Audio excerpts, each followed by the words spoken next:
This is Newcap News. The process of amalgamating Saskatchewan's 12 health regions is happening quickly. This from the CEO of Prairie North, who says a single provincial board should be in effect this fall, posing some concerns about who will pay attention to Lloydminster's needs. It is a very complex environment, especially when it comes to providing health care, having to deal with Alberta, deal with Saskatchewan. There are a lot of dichotomies and different priorities. He says their plan right now is to keep things running in the border city as seamlessly as possible. There are a number of transition teams in place following 4 streams: finance and corporate services, human resources, governance, and clinical services. 4th stream is a big one, it's a huge stream, really focusing on all the clinical services, hospital care, long-term care, home care, mental health addiction, name it, it's all there. Fan says they will be sending out weekly updates to their staff and hopefully to the public as well. He hopes work in the health region will continue as usual. Well, 1 in 5 Canadians will experience mental illness in their lifetime, according to the Canadian Mental Health Association. Bell Let's Talk Day aims to end the stigma surrounding mental illness by starting a conversation. Every time the hashtag Bell Let's Talk is used today, 5 cents will be donated to mental health initiatives. Jennifer Beatty, a local psychologist, says mental illness indirectly affects everyone, and if you are struggling, to reach out. To find somebody you trust, and whether that be a family member, a friend, or a community member, and reach out. Just start a conversation. And you might be surprised at how understanding and caring most people really can be. Beatty says the stigma exists because of a lack of understanding, but this day serves as a reminder to be aware of those around us. But if we stop and take a few minutes and connect with those around us and ask them about their highs, their lows, it can make a big difference for people who are struggling. She also wants to remind people that mental illness does not have to define you. As of 2016, Bell Let's Talk Day has raised almost $80 million for mental health initiatives. And the Lloydminster and District Fish and Game Association got a generous donation for their awards banquet this weekend in the form of 2 hunting trips to Africa. The donor, Elaine Ness, who started to make Lloydminster a second home for its small town feel and the market of outdoorsmen. Josh Ryan has more. Tour operator Elaine Ness loved being a part of the Lloydminster Gun Show, not only for the atmosphere and sales, but for people who understand hunting. I don't think I've ever encountered any non-hunter here, or that at least doesn't understand what hunting is all about. Ness hails from Namibia, Africa, but moved to Canada 4 years ago, bringing her hunting and photo safari business. Her love of nature led to her interest in hunting and educating others about it. I love to, hunt with these trigger-happy, bloodthirsty guys and teach them about nature and how to respect nature and how to hunt ethically. However, misinformation about the practice is something she constantly has to explain to others, especially the impact it has on impoverished areas. I can feed 2 villages of 1 elephant's meat.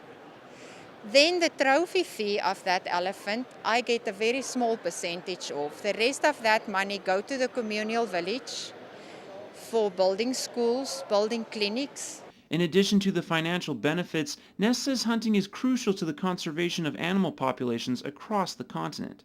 We can't utilize and we can't conserve game if we don't have that kind of money to put back in Africa. Ness lives in Sylvan Lake, but her husband's work brings her to Lloydminster on occasion, a perk, as the region has its fair share of hunting enthusiasts. One of the reasons she's donating 2 trips to the Wildlife Awards banquet on Saturday. We've got a very good market on the hunting, the outdoor type stuff, and hence that's what our show is all about. And between the market and the people, Ness is fine with making Lloydminster a secondary home. So I'm traveling back and forth, and yeah, I love it. It's a little town, but it got everything. People are great. I love Lloyd. Josh Ryan, Newcap News. The launch of a new extracurricular activity at Bishop Lloyd Middle School is hitting all the right notes. In this week's Beyond the Classroom, we learned more about the brass choir. We started brass choir last week here at Bishop Lloyd, something I've wanted to do for many years. And band teacher Barrett Swenson has finally made it a reality, saying it's an opportunity for brass players to play music specifically written for them and acknowledge troubles also unique to just them. Brass players have a specific set of needs that don't always get addressed in band class, and it gives them an opportunity to work on those as well as to really shine, because brass choirs sound beautiful and amazing.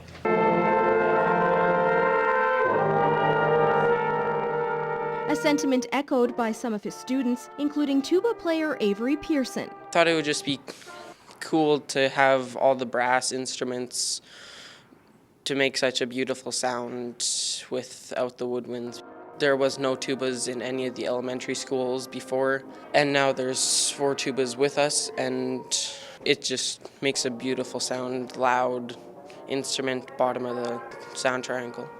And while the choir is relatively new, interest was almost immediate. I've extended out to everybody, and I have between 20 and 30 kids per rehearsal, it seems already. So it's been pretty exciting to see the kids excited about it. As for the choir, they're setting the tone for a busy semester. The whole reason we got together was we're planning on performing in the Lloydminster Music Festival in May, and they're really excited about that. And we'll also take our show on the road when we have our June concert.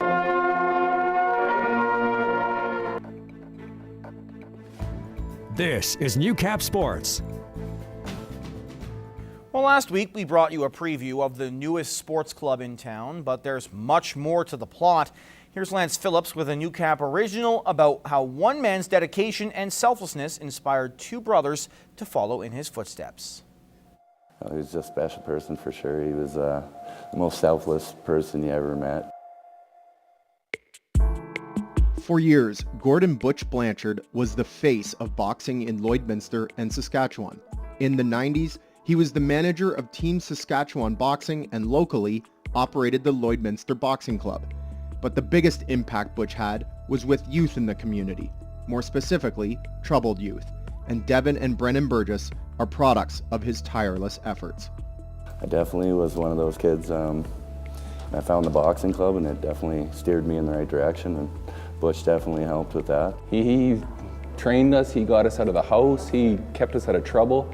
He took us on tournaments which our families would have never been able to afford growing up. Butch passed away September 10th, 2016, and at the funeral, Brennan and Devin's reminiscing about their boxing youth inspired them to follow their mentor's path. And on January 17th, the brothers did something they'd only dreamed of, opening the Lloydminster Boxing Club once again, in the very space Butch's last club occupied. We just knew we had to do something like this to remember him and pass on what happened to us when we were kids. Oh my God, I am so proud of them. They've done so much work for this boxing club. Like, since day one, my brother decided, I'm gonna drive to BC and pick up a boxing ring on the back of a U-Haul and bring it back to Lloyd. Couldn't be prouder, to be honest with you. It's definitely something that they've both been wanting to do for years on end, and now it's finally a reality. In many ways, this club lives to serve the community in the same way Butch's did for Devin and Brennan.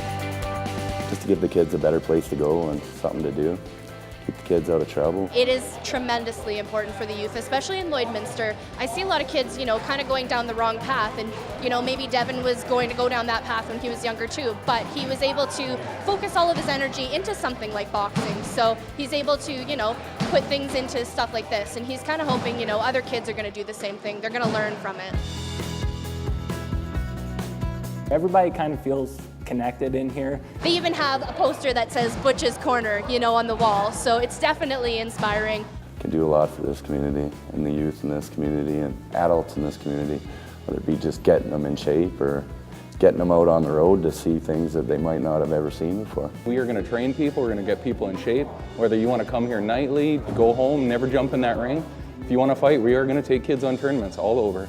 Kids got confidence, there's no end to what they might be able to do. But it's not only for kids. On this night, everyone's getting a heavy sweat on.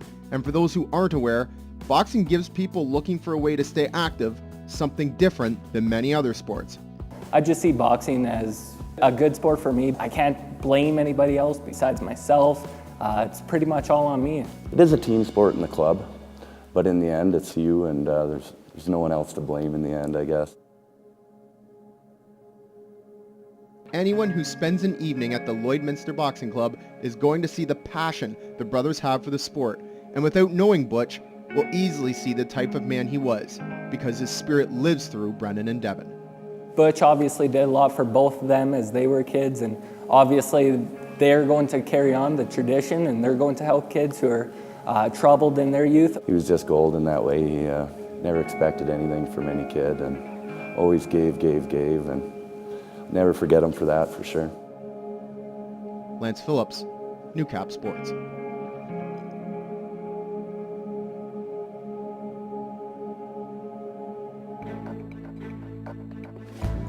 Here is Newcap weather. And welcome back, folks. Hope you've enjoyed a little blast of winter once again the last couple of days. Those of you who do enjoy the cold. Fortunately, for those of you who don't enjoy the cold, it's going to get warmer over the next couple of days as we're going to get more spring-like weather later this week. Just a quick look here at our satellite. This warm front is coming in off the coast. That's going to change things up in this region, bringing in warmer temperatures and a little less cloud covers. We'll finally start to get some sunny skies and a little bit of wind that will cool things down, but that helps clear out these skies over the next couple of days, which will be very enjoyable. Minus 16 is the current temperature over in the Battlefords, with winds coming out of the north-northeast. Minus 17 is the overnight low, minimal cloud cover. Could be a little bit of a bump on the wind chill with winds coming out of the west, and then a high of minus 4 tomorrow afternoon, so quite the spike in temperatures there. Mostly cloudy over the course of tomorrow afternoon there. Minus 11 in the Lakeland area is the current temperature. It'll drop down a degree overnight, but pop back to 0 tomorrow afternoon with plenty of sunshine. Wind coming out of the west, 10 to 14 kilometers, so that'll cool things down a little bit. Obviously, wind chill will be around minus 5, but still much warmer than the average temperature for this time of the year. Minus 13 over in the Midwest, where we've got winds coming out of the south, and it's going to be a low of minus 12 overnight. So we're actually going to start to warm up as we get into the evening. Minus 1 tomorrow afternoon. Remember that fog advisory is still in effect, so keep an eye on that if you're driving. But good news going into the rest of the week. Plus 1 on Friday, plus 2 on Saturday, then plus 3 on Sunday, where we'll get a mixture of sun and cloud. Minus 1 on Monday, then minus 6 Tuesday, and minus 11 Wednesday afternoon, though we will get a bit of sun to cool things, or warm things up, rather. Still pretty warm considering the averages this year are minus 10 and minus 19 for your highs and lows. Most of your lows, as you can see, they're well below minus 19. Coldest night of the week being next Wednesday with a low of minus 16. So enjoy it while you can. We could get a burst of cold weather the week after into as we head into February. And that has been your 7-day forecast.